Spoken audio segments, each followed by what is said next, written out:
Basically, all I want for this summer is just a beach where I can sit and read these books for 3 months.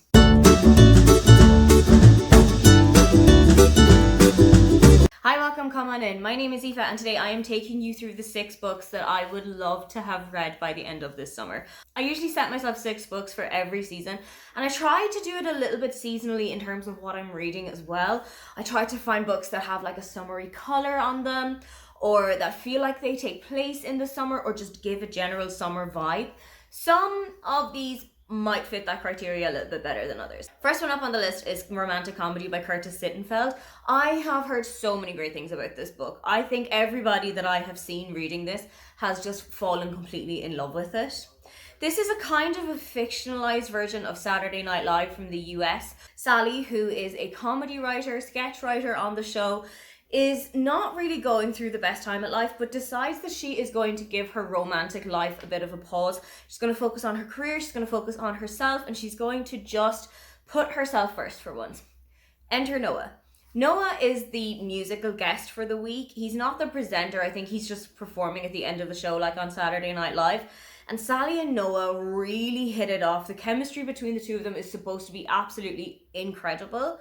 I have a feeling that there might be kind of Harry style vibes coming from Noah. I just get that kind of vibe here. Saturday Night Live isn't really a big thing on this side of the Atlantic, so I'm familiar with it. I have seen it. I do know that it exists, but I haven't actually watched a whole episode. I've just seen some clip shows from it. I've seen some sketches from it, but I'm familiar with the concept of it. I kind of know what it's about. I've heard about like what the writer's room is like. I've heard about what it's like working on it for an entire week and trying to put a show together in that short space of time. So I'm really hoping that we also get to see a really great kind of behind the scenes view of that as well. Next is a cover that probably couldn't look more summery if it tried. This is Things We Never Got Over by Lucy Score. It's going to be my first of Lucy Score's books, but I also have another one of hers on my shelf. I got Maggie Moves On in kind of October, December from Words and Kisses.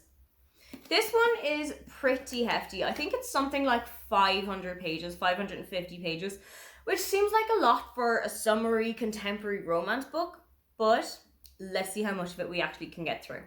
This is following Naomi and Knox. I'm not entirely sure what happens, but I think there is a car crash involving Naomi's twin sister, and that she takes money from her twin sister and then goes off to a smaller town to kind of restart her life and reinvent herself. And I think it's got kind of Grumpy Sunshine vibes to it as well, which is a big thing that I love reading. So I'm very interested to see what this kind of topic is going to be like. I'm really interested to see if I like Lucy Score's writing. And I am interested to find out if this is going to be a secretly spicy book where the cover does not give away it at all. Next up is the final book of a trilogy, and that is Business or Pleasure by Rachel Lynn Solomon. This is following Chandler and Finn. Chandler is a ghostwriter, and she is currently working on Finn's memoir as his ghostwriter.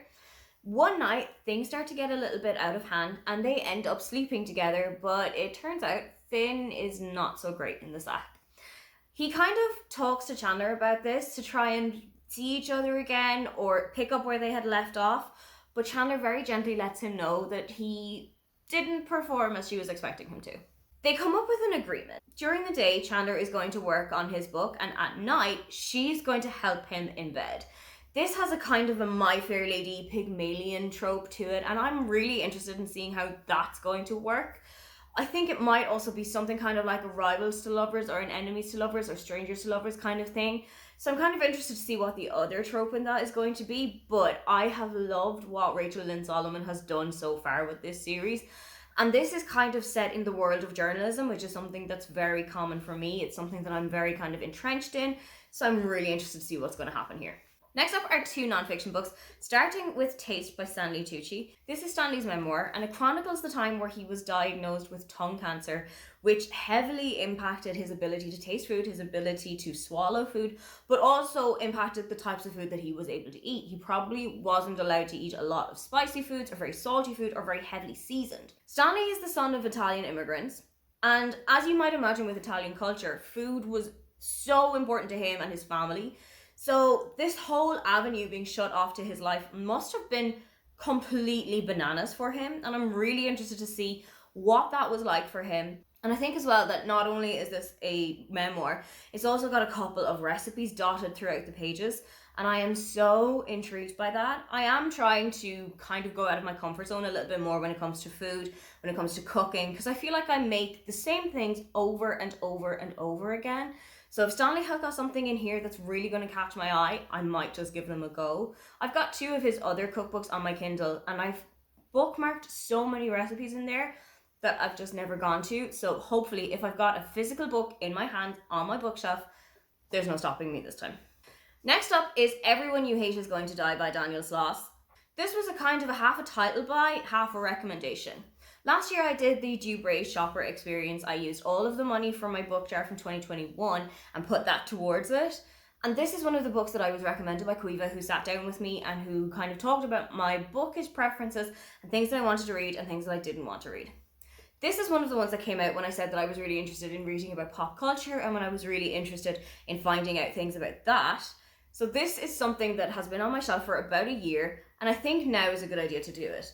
It's kind of got a summery colour in that it's a yellow cover, but also I have been getting into Daniel Sloss's comedy a lot more recently. I know he has got a couple of specials that have just come out. He's coming to play in Berlin in a couple of months' time, and I'm going to try and get tickets for that. So if I can have this book read by then, I'm doing okay. Finally, I'm going to go into the backlist of one of my favourite authors. This is Love and Other Words by Christina Lauren. I was given this as a gift by Daniela from Only for a Page last year for my birthday, and I am very excited to get to read this, but I'm not entirely sure what happens. I just know that there's a lot of people who have read this and cried.